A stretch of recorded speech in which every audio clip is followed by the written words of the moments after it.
Hi hello ಎಲ್ಲರಿಗೂ ಊಟದ ಡಬ್ಬಿ ಚಾನಲ್ಗೆ ಎಲ್ಲರಿಗೂ ಸ್ವಾಗತ. ಟೇಸ್ಟಿಯಾಗಿರುವಂತಹ ಜೋಳದ ವಡಿಯನ್ನು ಈಸಿಯಾಗಿ ಹೆಂಗೆ ಮಾಡ್ಕೊಳ್ಳೋದಂತ ತೋರಿಸಿದ್ದೀನಿ. ಇದನ್ನು ಮಾಡೋದಕ್ಕೆ ನಾ ಇಲ್ಲೇ ಮೊದಲಿಗೆ 2 ಬಟ್ಲ ಆಗೋಷ್ಟು ಜೋಳದ ಹಿಟ್ಟನ್ನು ತೊಗೊಂಡಿದ್ದೀನಿ. 1 ಬಟ್ಲ ಆಗೋಷ್ಟು ಅಕ್ಕಿ ಹಿಟ್ಟು, 1 ಬಟ್ಲ ಆಗೋಷ್ಟು ಗೋಧಿ ಹಿಟ್ಟು, ಹಂಗೆ 1 ಬಟ್ಲ ಆಗೋಷ್ಟು ಕಡಲೆ ಹಿಟ್ಟನ್ನು ತೊಗೊಂಡಿದ್ದೀನಿ. ಹಂಗೆ ರುಚಿಗೆ ಅವಶ್ಯಕತೆ ಇರುವಷ್ಟು ಹಸಿಮೆಣಸಿನ್ಕಾಯಿ, ಕೊತ್ತಂಬರಿ, 2 ಚಮಚ ಆಗೋಷ್ಟು ಜೀರಿಗೆ, ಒಂದು ದೊಡ್ಡ ಗಡ್ಡೆ ಆಗೋಷ್ಟು ಬೆಳ್ಳುಳ್ಳಿನ ಸುಲಿದಿಟ್ಕೊಂಡಿದ್ದೀನಿ. ಒಂದು ಸ್ವಲ್ಪ ಹಸಿ ಶುಂಠಿಯನ್ನು ತೊಗೊಂಡಿದ್ದೀನಿ.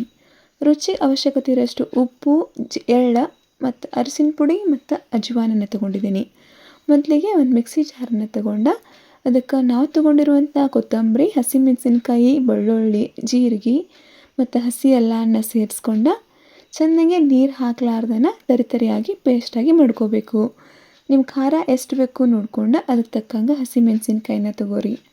ಈಗ ಈ ಥರ ನಾ ಇಲ್ಲೇ ಪೇಸ್ಟಾಗಿ ಮಾಡಿಟ್ಕೊಂಡಿದ್ದೀನಿ. ಇದಕ್ಕೊಂದು ಸ್ವಲ್ಪನೂ ನೀರು ಸೇರಿಸ್ಕೊಂಡಿಲ್ಲ, ನೀರು ಸೇರಿಸ್ಲಾರ್ದ ಹಂಗನ ಪೇಸ್ಟ್ ಮಾಡ್ಕೊಂಡಿದ್ದೀನಿ. ಆಗ ಒಂದು ದೊಡ್ಡ ಪಾತ್ರೆಯನ್ನು ತೊಗೊಂಡು ಇದಕ್ಕೆ ನಾವು ತೊಗೊಂಡಿರುವಂಥ ಎಲ್ಲ ಥರದ ಹಿಟ್ಟುಗಳನ್ನು ಕಲಿಸ್ಕೋಬೇಕು. ನಾ ಇಲ್ಲೇ 2 ಬಟ್ಲ ಜೋಳದ ಹಿಟ್ಟಿಗೆ ಗೋಧಿ ಹಿಟ್ಟು, ಅಕ್ಕಿ ಹಿಟ್ಟು, ಕಡಲೆ ಹಿಟ್ಟನ್ನು ಒಂದೊಂದು ಬಟ್ಲಾಗಿ ಸೇರಿಸ್ಕೊಂಡಿದ್ದೀನಿ. ಈ ಅಳತೆಯನ್ನು ಮಾಡಿದ್ರೆ ಜೋಳದ ವಡಿ ಭಾಳ ಟೇಸ್ಟಿಯಾಗಿ ಬರ್ತಾವೆ. ಹಂಗೆ ನಾವು ತೊಗೊಂಡಿರುವಂಥ ಉಪ್ಪು, ಅರಿಶಿನ, ಎಳ್ಳು ಮತ್ತು ಅಜ್ವಾನನ್ನು ಸೇರಿಸ್ಕೊಂಡು ಖಾರದ ಪೇಸ್ಟನ್ನು ಏನು ಮಾಡಿಟ್ಕೊಂಡಿದ್ದೀವಿ ಅದನ್ನು ಕೂಡ ಇದಕ್ಕೆ ಸೇರಿಸ್ಕೊಂಡು ಚೆನ್ನಾಗಿ ಹದವಾಗಿ ಖಾರ, ಉಪ್ಪು ಎಲ್ಲ ಕಡೆ ಚೆನ್ನಾಗಿ ಮಿಕ್ಸ್ ಆಗೋವರೆಗೂ ಈ ಥರ ಚೆನ್ನಾಗಿ ಒಂದು ಸ್ವಲ್ಪ ಕಲಿಸ್ಕೋಬೇಕು. ಉಪ್ಪು, ಅರಿಶಿನ ಎಲ್ಲನೂ ಕೂಡ್ಕೋಬೇಕು ಹಿಟ್ಟಿನ ಜೊತೆ. ಈಗ ನಾವು ಹಾಕೋ ಮುಂದಾಗ ಹಿಟ್ಟಿನಾಗನ ಉಪ್ಪು ಮತ್ತು ಖಾರ ಕರೆಕ್ಟ್ ಆತಂದ್ರೆ ಜೋಳದ ವಡಿಯ ಟೇಸ್ಟ್ ಭಾಳ ಭಾರಿಯಾಗಿ ಬರ್ತೈತಿ. ಅದಕ್ಕೆ ಹದವಾಗಿ ನೋಡ್ಕೊಂಡು ಎಷ್ಟು ಬೇಕೋ ನೋಡ್ಕೊಂಡು ಸೇರಿಸ್ಕೋಬೇಕು. ಹಿಂಗೆ ಜೋಳದ ಹಿಟ್ಟಿನ ಪ್ರಮಾಣ ಜಾಸ್ತಿ ಇರೋದ್ರಿಂದ ಜೋಳದ ಹಿಟ್ಟಿಗೆ ಜಿಗಿ ಪ್ರಮಾಣ ಕಡಿಮೆ ಇರ್ತೈತಿ. ಅದಕ್ಕೆ ನಾ ಇಲ್ಲಿ 1 ಬಟ್ಲ ಆಗೋಷ್ಟು ಬಿಸಿ ನೀರನ್ನು ಕುದಿಸ್ಕೊಂಡು ಇದಕ್ಕೆ ಸೇರಿಸ್ಕೊಂಡಿದ್ದೀವಿ. ನಾವು ನಾರ್ಮಲಾಗಿ ಜೋಳದ ರೊಟ್ಟಿ ಮಾಡೋದಕ್ಕೆ ಯಾವ ಥರ ಜಿಗಿಯನ್ನು ಸೇರಿಸ್ಕೋತೀವಿ ಅದೇ ಥರ ಇದಕ್ಕೂ ಕೂಡ ಒಂದು ಸ್ವಲ್ಪ ಬಿಸಿ ನೀರನ್ನು ಸೇರಿಸ್ಕೊಂಡು ಈ ಥರ ಚೆನ್ನಾಗಿ ಹದವಾಗಿ ಕಲಿಸ್ಕೋಬೇಕು. ನಾವು ಬಿಸಿನೀರನ್ನು ಹಾಕಲಾರ್ದ ತಂಪು ನೀರಿಂದ ನಾದಿದ್ರೆ ಅಷ್ಟೊಂದು ಕರೆಕ್ಟಾಗಿ ಜಿಗಿ ಹಿಡ್ಕೊಳ್ಳಂಗೆ ಬಿಟ್ಟು ಅದಕ್ಕೆ ಈ ಥರ ಒಂದು ಸ್ವಲ್ಪ ಬಿಸಿನೀರನ್ನು ಸೇರಿಸ್ಕೊಂಡಿದ್ದೀನಿ. ಬಿಸಿನೀರನ್ನು ಚೆನ್ನಾಗಿ ಕಲಿಸ್ಕೊಂಡು ಕೂಡಲೇ ನಮ್ಗೆ ಮ್ಯಾಗಿನ ಎಷ್ಟು ಬೇಕು ನೀರನ್ನು ಅದುದಕ್ಕೆ ನೋಡ್ಕೊಂಡು ಸ್ವಲ್ಪನ ತಂಪು ನೀರನ್ನು ಬಳಸ್ಕೊಂಡು ಹಿಟ್ಟನ್ನು ಗಟ್ಟಿಯಾಗಿನ ನಾದ್ಕೋಬೇಕು. ಒಂದು ಸ್ವಲ್ಪನೂ ತೆಳುವಾಗಬಾರ್ದು. ಹಿಟ್ಟು ಒಂದು ಸ್ವಲ್ಪ ಚೆನ್ನಾಗಿ ಗಟ್ಟಿಯಾಗಿದ್ರೇ ಜೋಳದ ವಡಿಯನ್ನು ಈಸಿಯಾಗಿ ಚೆನ್ನಾಗಿ ತಟ್ಕೋಬಹುದು. ಈ ಥರ ನಾ ಇಲ್ಲೇ ಗಟ್ಟಿಯಾಗಿ ನಾದ್ಕೊಂಡಿದ್ದನ್ನ ಇಷ್ಟು ನಾದ್ಕೊಂಡ್ರೆ ಸಾಕು. ಇದೇ ಥರ ಗಟ್ಟಿಯಾಗಿನ ಇರಬೇಕು ಹಿಟ್ಟು. ಇದನ್ನು ಈಗ ಒಂದು ಅರ್ಧ ಗಂಟೆ ಅಥವಾ 1 ಗಂಟೆ ಒಂದು ಸ್ವಲ್ಪ ನೆನೆಯೋದಕ್ಕೆ ಬಿಟ್ಟಿದ್ದೀನಿ. ಇದನ್ನು ರಾತ್ರಿ ನಾದಿಟ್ಟು ಬೆಳಗ್ಗೆನೂ ಮಾಡ್ತಾರೋ ಇಲ್ಲ ಆಗ ನಾದಿನೂ ಒಂದು 10 ನಿಮಿಷ 15 ನಿಮಿಷ ಬಿಟ್ಟು ಮಾಡ್ಬೋದು. ಇದನ್ನು ಈಗ ಚೆಂದಂಗೆ ಒಂದು ಸತಿ ನಾದ್ಕೊಂಡು ಮುಚ್ಚಿ ಒಂದು ಅರ್ಧ ಗಂಟೆ ಅಷ್ಟು ಬಿಟ್ಟಿದ್ದೀನಿ ಹಿಟ್ಟನ್ನು. ಈಗ ಅರ್ಧ ಗಂಟೆ ಅಷ್ಟು ಹಿಟ್ಟನ್ನು ನೆನೆಯೋದಕ್ಕೆ ಬಿಟ್ಟಿದ್ದೆ. ಹಿಟ್ಟು ಈ ಥರ ಚೆನ್ನಾಗಿ ನೆನೆದಿರ್ತೈತಿ. ಇದನ್ನು ಇನ್ನೊಂದು ಸ್ವಲ್ಪ ಚೆನ್ನಾಗೆ ನಾದ್ಕೊಂಡು ಒಂದು 5 ನಿಮಿಷ ಈ ಥರ ನಾದ್ಕೋಬೇಕು. ಈ ಥರ ನಾದ್ಕೊಂಡು ನಮಗೆ ಎಷ್ಟೆಷ್ಟು ಬೇಕು ಅಷ್ಟಷ್ಟಾಗಿನ ಉಳ್ಳಿಯನ್ನು ಮಾಡ್ಕೋಬೇಕು. ಒಮ್ಮೆಲೆ ಭಾಳಾಗಿ ಉಳ್ಳಿಯನ್ನು ಮಾಡಿಟ್ಕೋಬಾರ್ದು. ಒಂದು ಅರ್ಧ ಅರ್ಧ ಮಾಡ್ಕೊಂಡು ತಟ್ಕೊಂಡು ಕರೆದು ಮೇಲೆ ಮತ್ತು ಇನ್ನೊಂದು ಸ್ವಲ್ಪ ಮಾಡ್ಕೋಬೇಕು. ಒಮ್ಮೆಲೆ ಭಾಳಷ್ಟು ಉಳ್ಳಿ ಮಾಡಿ ಇಟ್ಕೊಂಡು ಮ್ಯಾಗೆಲ್ಲ ಒಂದು ಸ್ವಲ್ಪ ಬಿರುಸಾಗಿಬಿಡ್ತಾವೆ, ತಟ್ಟುವಾಗ ಸೀಳಿದಂಗೆ ಆಗ್ತಾವೆ. ಅದಕ್ಕೆ ನಿಮ್ಗೆ ಎಷ್ಟು ಬೇಕೋ ಅಷ್ಟಷ್ಟು ಉಳ್ಳಿ ಮಾಡ್ಕೊತ ಮಾಡಿದರೂ ನಡಿತೈತಿ. ನಾನು ಇಲ್ಲೇ ಸೈಡ್ಗೆ ಎಣ್ಣೆಯನ್ನು ಕಾಯೋದಕ್ಕೆ ಇಟ್ಟಿದ್ದೆ. ಎಣ್ಣೆ ಕಾಯೋಷ್ಟ್ರೊಳಗೆ ಎಷ್ಟಾಗ್ತಾವೋ ಅಷ್ಟು ಉಳ್ಳಿಯನ್ನು ಮಾಡಿಟ್ಕೊಳತ್ತೀನಿ. ಇದೇ ಥರ ಒಂದು ಹದದಾಗ ಒಂದು ಸ್ವಲ್ಪ ಕೈಯಾಗ ಹಿಡ್ಕೊಂಡು ಈ ಥರ ರೌಂಡಾಗಿ ತಿರ್ಸ್ಕೊಂಡ್ರೆ ಸಾಕು, ಈಸಿಯಾಗಿ ಉಳ್ಳಿ ರೆಡಿ ಆಗ್ತಾವೆ. ನಾನು ಇಲ್ಲಿ ಒಂದಷ್ಟು ಉಳ್ಳಿಯನ್ನು ಮಾಡಿಟ್ಕೊಂಡಿದ್ದೀನಿ. ಉಳಿದಿರೋ ಹಿಟ್ಟನ್ನು ಒಂದು ಸ್ವಲ್ಪ ಮುಚ್ಚಿನ ಇಟ್ಟರೆ ಭಾಳ ಚಲೋ ಉಳಿತದೆ. ಹಿಟ್ಟು ಮ್ಯಾಲೆಲ್ಲ ಬಿರುಸಾಗೋದಿಲ್ಲ. ಈ ಥರ ಈಗ ಮಾಡಿಟ್ಕೊಂಡಿದ್ದೀನಿ. ತಟ್ಟೋದಕ್ಕೆ ನಾ ಇಲ್ಲಿ ಒಂದು ಸ್ವಲ್ಪ ತಟ್ಟುವಾಗ ಹಚ್ಚೋದಕ್ಕೆ ಎಳ್ಳನ್ನು ತೊಗೊಂಡಿದ್ದೀನಿ.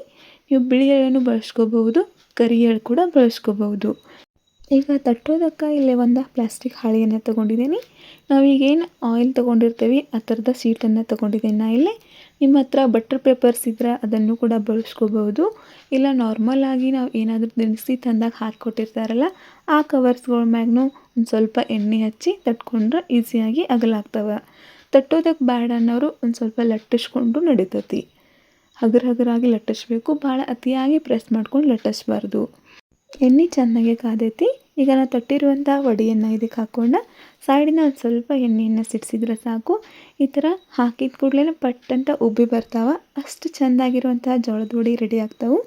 ಈಗ ಇನ್ನೊಂದು ಸೈಡ್ನು ಅದೇ ಥರ ಚೆನ್ನಾಗಿ ಬೇಯಿಸ್ಕೋಬೇಕು. ಇದನ್ನು ಬೇಯಿಸೋವಾಗ ಗ್ಯಾಸನ್ನು ಆದಷ್ಟು ಮೀಡಿಯಮ್ ಟು ಹೈ ಫ್ಲೇಮ್ ಒಳಗೆ ಇಟ್ಕೊಂಡೇ ಬೇಯಿಸಬೇಕು. ಎಣ್ಣೆ ಸ್ವಲ್ಪನೂ ತಂಪಾಯಿತು, ಒಂದು ಸ್ವಲ್ಪ ಫ್ಲೇಮ್ ಕಡಿಮೆ ಆಯಿತು ಅಂದ್ರೆ ಅಷ್ಟೊಂದು ಸರಿಯಾಗಿ ಉಬ್ಬಿ ಬರೋದಿಲ್ಲ ಇವು. ಇದಕ್ಕೊಂದು ಸ್ವಲ್ಪ ಪೂರಿ ಕರಿಯುವಾಗ ಯಾವ ಥರ ಎಣ್ಣೆ ಬಿಸಿ ಇರಬೇಕಲ್ಲ ಆ ಥರನೇ ಇರಬೇಕು.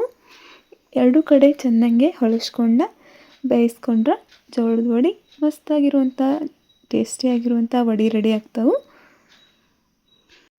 ಭಾಳ ಈಸಿಯಾಗಿ ಭಾಳ ಟೇಸ್ಟಿಯಾಗಿ ಮಾಡ್ಕೋಬಹುದು. ಇದನ್ನ ನೋಡ್ತಿರ್ಬೋದು ನಾವು ಯಾವ ಥರ ಎಷ್ಟು ಚೆಂದ ಉಬ್ಬಿ ಬಂದಾವಂಥೇಳಿ.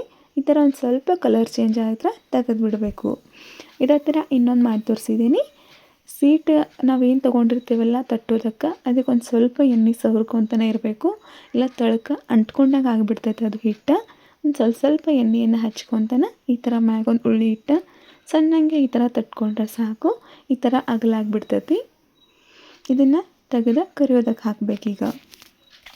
ಒಂದು ಸ್ವಲ್ಪ ಕರ್ಕೊಂಡ್ರೆ ಈಸಿ ಆ್ಯಂಡ್ ಟೇಸ್ಟಿಯಾಗಿರುವಂಥ ಜೋಳದ ವಡೆ ರೆಡಿ ಆಗ್ತಾವೆ. ಇದನ್ನು ಮೊಸರು ಜೊತೆ ತಿನ್ಬೋದು, ಮೊಸರ ಹಿಂಡಿ ಹಾಕ್ಕೊಂಡು ತಿನ್ಬೋದು, ಹಂಗೆ ಬರೀ ಬಾಯ್ಲೂ ತಿನ್ಬೋದು. ಅಷ್ಟು ಉಪ್ಪು ಖಾರ ಹದವಾಗಿರೋದ್ರಿಂದ ಟೇಸ್ಟಿಯಾಗಿರ್ತಾವೆ. ಹಂಗೆ ಈಸಿಯಾಗಿ ಮಾಡ್ಕೋಬೋದು. ಮನೆಯಾಗನ ಎಲ್ಲರಿಗೂ ಇಷ್ಟ ಆಗುವಂಗೆ ಈ ತಂಪು ವಾತಾವರಣಕ್ಕೆ ಖಾರ ಆಗಿ ಇಷ್ಟಪಡೋರು ಈ ರೆಸಿಪಿಯನ್ನು ಟ್ರೈ ಮಾಡ್ಬೋದು. ಈ ಥರ ಇನ್ನೊಂದನ್ನು ಕೂಡ ನಾನು ಮಾಡಿ ಎರಡು ಸೈಡ್ ಚೆನ್ನಾಗೆ ಬೇಯಿಸ್ಕೊಂಡೀನಿ. ನೀವು ನೋಡ್ತಿರ್ಬೋದು ಎಣ್ಣೆಗೆ ಹಾಕಿದ ಕೂಡಲೇ ಎಷ್ಟು ಚೆಂದ ಉಬ್ಬಿ ಬರತ್ತಾವಂತ. ಒಂದು ಬುಟ್ಟಿ ತುಂಬ ಜೋಳದ ವಡೆ ಮಾಡಿದರೂ ಕೂಡ ಇದೇ ಥರ ಪ್ರತಿಯೊಂದೂ ಉಬ್ಬಿ ಬರ್ತಾವೆ. ಇದೇ ಥರ ಹದವಾಗಿ ಹಿಟ್ಟನ್ನು ನಾದ್ಕೊಂಡ್ರೆ ಪರ್ಫೆಕ್ಟಾಗಿ ಹಿಟ್ಟಿನ ಅಳತೆ ಆಯ್ತದು.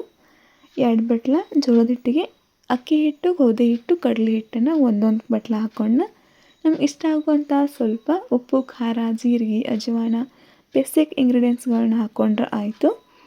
ಈಸಿ ಆ್ಯಂಡ್ ಟೇಸ್ಟಿಯಾಗಿರುವಂಥ ಜೋಳದ ವಡೆಯನ್ನು ಮಾಡ್ಕೋಬೋದು.